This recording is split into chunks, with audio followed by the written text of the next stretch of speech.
students. So we were doing chapter number 10, a strange wrestling match, and half of the chapter as we have already read. So till now we read that Vijay Singh was a famous wrestler and he was fond of boasting, and he was just put into an awkward situation, a clumsy situation where he had to fight with a ghost. He went towards haunted desert and there he met a ghost who called himself Natwar. And just to demonstrate his strength, what did he do? He just took the stone, he crushed it, and secretly he was holding an egg in his hand, and the yellow yolk out of the egg oozed from his fingers. Till now we read that, everyone knows the story till now. So next, Vijay Singh then picked up another piece of rock and gave it to the ghost. फिर उसने दूसरा पत्थर उठाया, छोटा सा rock उठाई, and he gave it to the ghost again. Without a word, the ghost took it, felt it, and peered at it. Peered means उसको गौर से देखा. Vijay Singh put his hand into his pocket to take out the lump of salt. He had got two things. That eccentric woman gave him two things. One was an egg and another was a lump of salt. So this time he just took out a lump of salt from his pocket. This is only a stone, protested the ghost.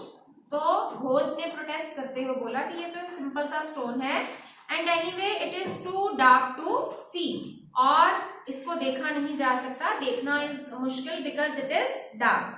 Never heard of a ghost who can't see in the dark, remarked Vijay Singh. As you know, ghosts have got many powers.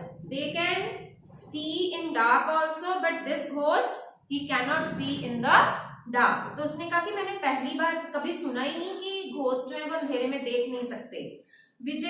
That stone which you hold in your hand contains salt. तो विजय सिंह ने उसको बोला कि जो तुमने हाथ में पत्थर पकड़ा है इसमें सॉल्ट है. Crumble it. Crumble means इसको मसल दो.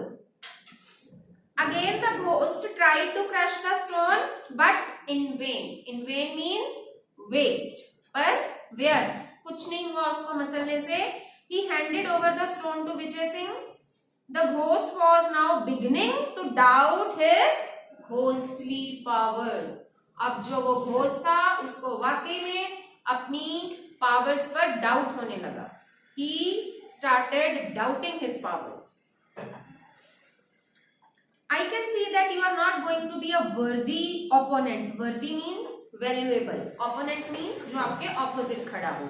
तो what is the use of wrestling with the weakling whom I can floor in a minute? Now Vijay Singh ने भूत को ये बातें बोली हैं कि मैं देख रहा हूं कि तुम मेरे लायक ओपोनेंट नहीं हो. You are not of that value with whom I wanted to fight. What's the use of wrestling with a weakling? Weakling means जो एक कमजोर कड़ी हो, जो कमजोर सा हो, उससे लड़ने का क्या फायदा? Whom I can floor. Floor means to lay on ground. पहलवान क्या करते हैं? दूसरे को जमीन पर पटकते हैं, उनको पूरा लिटाते हैं, तो वो जो राउंड है वो जीत जाते हैं. ऐसे होता है ना पहलवानों का राउंड. सो इसी तरह उसने कहा कि मैं तो तुमको झट से ग्राउंड पे ढेर कर सकता हूं. So saying, Vijay Singh casually crumbled the lump of salt and let the stone drop in the darkness. और जैसे कि उसने secretly lump of salt he was holding in his hand, he just crumbled it and he made it in powdered form. तो जब उसने उसको crush किया तो उसमें से क्या निकल आया?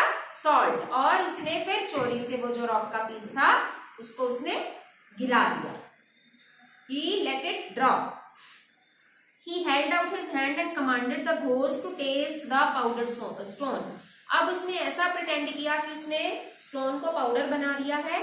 Then he offered him that powder and actually it was salt. ये actual में salt था ना, तो उसने उसको taste करने के लिए दिया.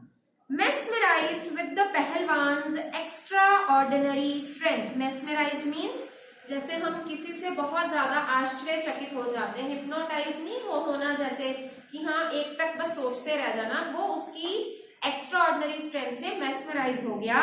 The ghost did as he was told. और घोस्ट वैसे ही करता गया जैसे कि उसको कहा जा रहा. Alarm shot through him. अब जो था डर उसके अंदर चला गया. अलार्म शॉट थ्रू हिम मतलब कि उसको एक चेतना सी आ गई। अलार्म क्या होता है?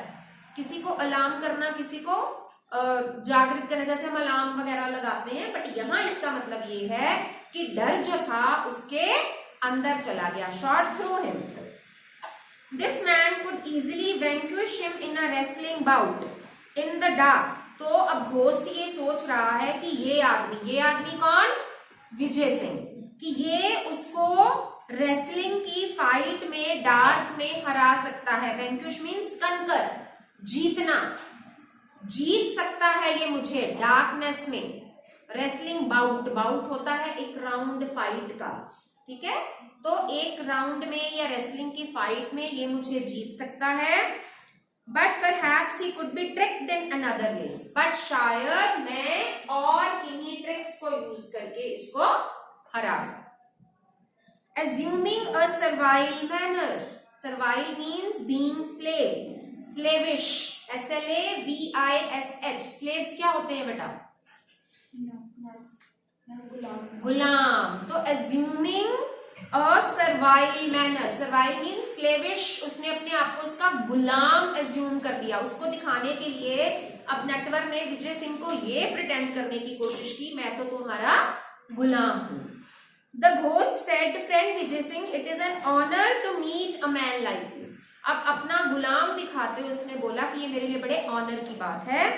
I admit to being defeated. अब मैं एडमिट करता हूं कि मैं हार गया हूं। Defeat means हार, to lose. But where will you go tonight? पर आज रात तुम जाओगे कहाँ?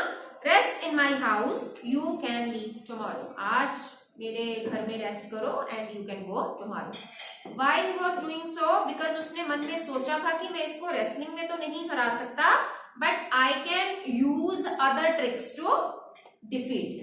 That is why he was inviting Vijay Singh to his house so that he could trick him during night. Now thoroughly elated. Elated means very happy. Elated क्या होता है? Very happy. बेटा जी you will note down the meanings of the words which I am telling you. I need not to say again and again. Now thoroughly elated Vijay Singh replied, I can not refuse your hospitality. Hospitality means warm reception given to a guest. जब हमारे घर में guest आते हैं तो जब हम उनकी सेवा करते हैं, we offer many things to them, तो दैट इज आवर हॉस्पिटैलिटी, ठीक है? But tomorrow you will go with me as my prisoner. पर तुम्हें कल मेरे साथ मेरा कैदी बन के जाना पड़ेगा। I must display the trophy of my victory to my people and you will act as a trophy of my victory. अब वो उसको पकड़कर, भूत को पकड़कर अपने गांव लेके जाना चाहता है, सो that he could show the people that he had defeated a ghost and now the ghost was his prisoner. इसलिए वो उसको एज अ ट्रॉफी अपने साथ वापस गांव में लेके जाना चाहता था। The ghost board in agreement. बो होता है झुकना, सिर झुकाना। उसने एग्रीमेंट में अपना सिर ऐसे झुकाया। But silently vowed to kill Vijay Singh. Now VOWED। VOW is the root word. Vow होता है प्रॉमिस करना। But he promised to kill Vijay Singh in the night. और उसने अपने आप से प्रॉमिस किया कि मैं रात में विजय सिंह को मार दूंगा। अगर मैं रात में उसको मार दूंगा तो मैं कल उसके साथ जाऊंगा कैसे? He led him to his house in the cave. और उसका घर कहाँ था? केव के अंदर, गुफा के अंदर। The ghost fed him dry fruits and a lot of milk. Now he served him with a lot of dry fruit and milk and later led him to a luxurious bed to sleep on. Luxurious means rich या special। बड़ा एक special सा bed था, उसके ऊपर ले गया उसको सोने के लिए। Complete with pillows and bolsters. Do you remember bolster? Yes. Round pillows. Yes, round pillow. ये word किसी और चैप्टर में आया था। I told you that time also. Bolster होता है जो हमारे घर में ड्राइंग रूम्स में दीवान नहीं रखे होते, गोल वाले पिलोज रखे होते हैं। That pillow is known as bolster. But Vijay Singh lay awake listening to the snores of the ghost. Now ghost was snoring. Snore means खराटे मारना। यस, तो वो जागता रहा उसके खराटे सुनते हुए, उसको नींद नहीं आ रही थी। In the middle of the night, he slipped off his bed. Vijay Singh, he just slipped off his bed means वो अपने बेड से उतर गया आधी रात को. He placed a bolster in the center of the bed. और अपनी जगह पर उसने सेंटर में bolster रख दिया. Throwing over it a coverlet. Coverlet means sheet, जिससे हम कवर करते हैं अपने आप को. Covering sheet to make it look exactly like a sleeping man. ताकि वो कैसा नजर आए, जैसे कि एक आदमी सो रहा है. ये चीज हम भी करते हैं ना अपने घर मजाक में. छोटे छोटे बच्चे करते हैं, पिलोज लगा देंगे और हमें बुद्धू बनाने की कोशिश करते हैं कि हाँ यहाँ पर हम हैं. या हमने टीवीज में भी कई बार देखी है ये चीज कि they just place the pillows in a manner that it looks like that someone is sleeping over. Having done this, he crouched watchfully in a dark corner. Crouched होता है बेटा किसी खास ढंग से बैठना. Scouted. In English, you can write its meaning scouted. S-C-O-U-T-E-D. किसी खास ढंग से बैठना, क्योंकि वो अपने बेड से उतर गया था. Now he just crouched watchfully in a dark corner. और वो एक अंधेरे कॉर्नर में इस ढंग से बैठ गया ताकि वो हर हरकत पर नजर रख सके. He was watching everything. Sure enough, just before the break of dawn. What is dawn? सुबह, बहुत ही अर्ली मॉर्निंग. जब अभी जो सन है वो पूरी तरह से राइज नहीं हुआ होता. ठीक है, जब अभी सन पूरी तरह से राइज नहीं हुआ होता, that time is known as dawn. The ghost approached the bed armed with a stout club. Club हम क्या देते हैं किसी मोटी सारी स्टिक को. ठीक है, तो उस टाइम पर जो घोस्ट था वो अपने साथ एक मोटी सारी स्टिक लेके आया. He brought the club down on what he thought was Vijay Singh's head. क्योंकि वहां पिलोस पड़े थे और वो ऐसे लग रहा था जैसे कोई आदमी सोया हो, तो उसने वो क्लब जो थी उसके सर पे देके मारी. उसको लगा कि ये सर है. एक्चुअल में था वहां वो? No, actually he was not there. He was just sitting in the corner in dark. तो उसने क्लब उसके सर पे देके मारी. Not hearing even a groan. Groan means cry. एक भी चीख नहीं सुनी उसने. चीख कैसे सुनता? कोई वहां होता तो चीखें आती ना. No one was there, only pillows and bolsters were there, so no one groaned, no one cried. He smiled, वो हंसा, pleased that he had killed his enemy. क्योंकि चीख नहीं सुनी, उसको लगा कि उसने क्लब इतनी जोर से उसके सर पे मारी है कि वो सोते सोते वहां पे मर गया है. And he was thinking that he had killed his enemy, but actually it did not happen. However, just to make doubly sure, doubly means अपने आप को दुगना श्योर करने के लिए, he struck the bolster 6 times more. उसको 6 बार और मारा.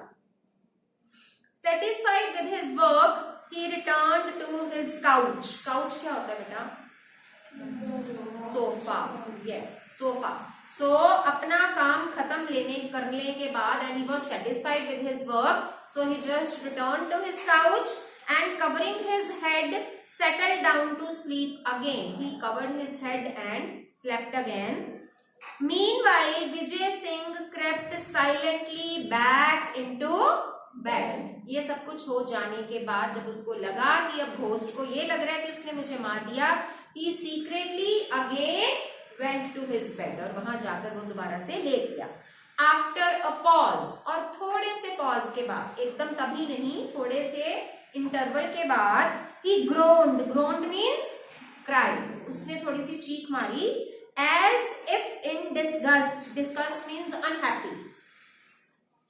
Disgust means unhappy. Here disgust means unhappy. जैसे कि वो unhappy हो. Threw back his coverlet and sat up. उसने अपना जो covering sheet थी वो उतारी और बैठ गया बेड के ऊपर. Sat means बैठना. Sat up, बैठ गया बेड पे. Disturbed by the noise, the ghost peeped from under his bedclothes to see the strong man stretching his arms above his head and yawning. अब क्योंकि उसने चीखें मारी थी, he was groaning, तो उसके नॉइज से डिस्टर्ब होके घोस्ट जो था वो उठ गया, उसकी नींद खुल गई and peeped from under his bedclothes. As we already read that he covered his head and slept again. तो उसने अपने बेड क्लोथ्स के अंदर से ही देखा. Peeped means watched. गौर से देखा. उसने क्या देखा? To see the strong man stretching his arms above his head. कि वो अपनी जो arms हैं ऐसे head के ऊपर से stretch कर रहा है. हम भी करते हैं ना, जब हम उठते हैं sometimes हम ऐसे करके उठते हैं. And yawning. Yawning means उबासी लेना. Yes. और वो उबासी ले रहा था.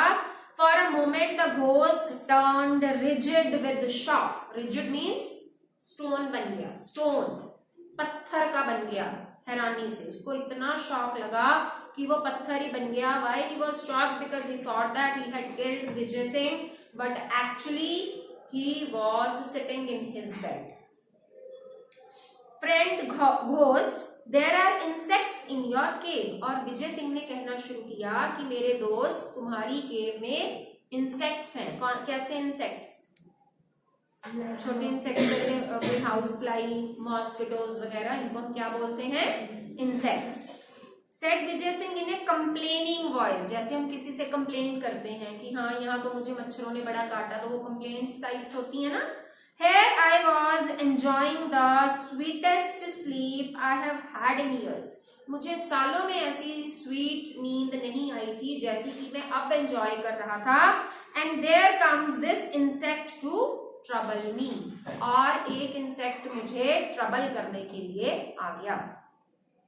I distinctly counted 7 flapping of its wings. Distinctly means clearly. Distinctly means clearly. मैंने clearly count की उसकी 7 flappings. Flappings क्या होती हैं? अभी हमने पिछले चैप्टर में भी flapping पढ़ा था. अपने परों को फड़फड़ाना. और वैसे भी अगर आपने ध्यान दिया हो तो when mosquitoes are there और house flies are there, तो उनकी भी flapping की आवाज हमें सुन जाती है. If we try to hear it minutely. होती है ना, क्योंकि वहां तो और किसी की आवाज ही नहीं थी. तो उसने कहा कि मैंने काउंट की है कि 7 फ्लैपिंग्स की उस इंसेक्ट ने. एक्चुअली 7 फ्लैपिंग्स नहीं थी. क्या था एक्चुअली वो? हाँ, घोस्ट ने उसको पहली बार हेड पे मारा था. Again to make him doubly sure 6 times he struck again. तो वो 6 + 1 7 हो गए. तो उसने बड़ी क्लेवरली उसको ये बोला कि मेरे को तो ना इंसेक्ट की फ्लैपिंग सुन रही थी. और उसने क्लियरली कहा कि I could count it and it was 7. Of course it has not bitten me, but it's most annoying. हाँ, इसने मुझे काटा तो नहीं, but it was really teasing. परेशान करने वाला था, annoy करने वाला था. The ghost panicked. Panicked means frightened. डर गया. ghost तो डर गया कि अरे ये क्या हुआ.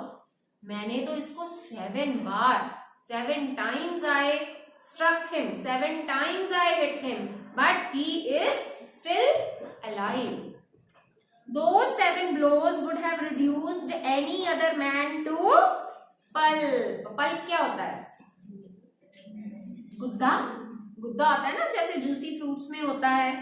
तो वो कहता कि अगर ऐसे 7 स्ट्राइक किसी और नॉर्मल इंसान को पड़े होते तो वो एक गुद्दे में बदल गया होगा, पल्प में चेंज कन्वर्ट हो गया होगा.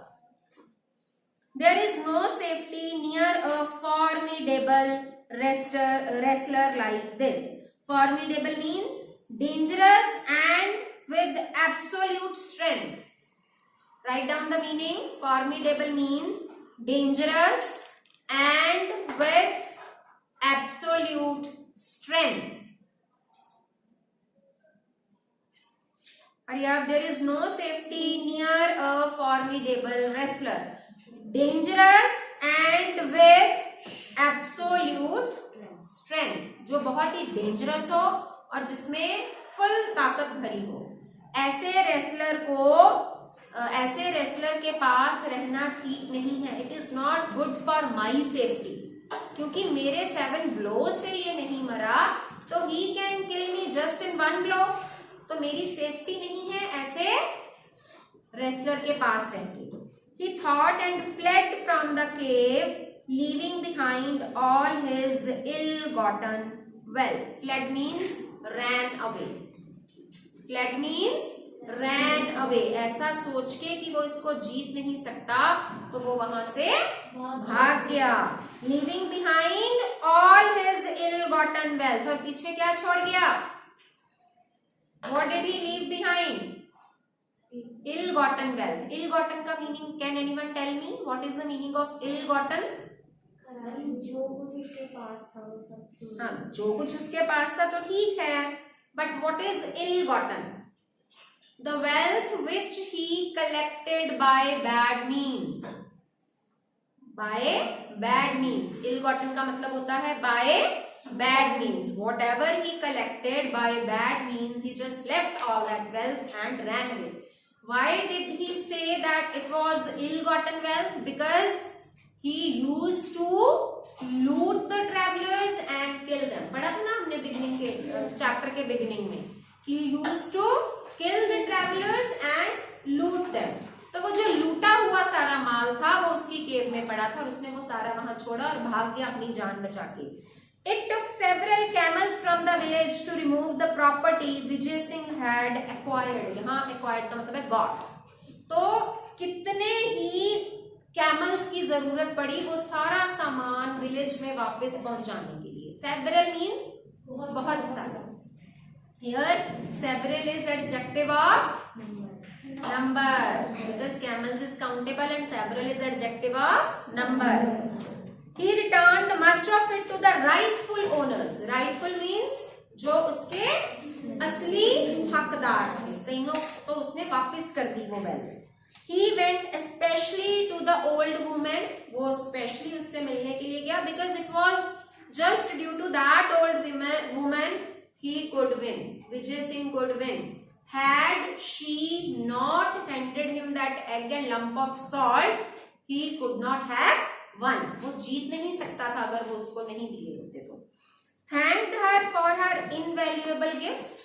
उसके invaluable gift के लिए thank you किया and asked for her granddaughter's hand in marriage. और शादी के लिए उसकी granddaughter का हाथ मांगा. Henceforth, Vijay Singh was more careful about boasting. अब उसके बाद उसकी कौन सी खराब आदत थी? बोस्टिंग करना, शेखी मारना to show off, and he was more careful about this habit.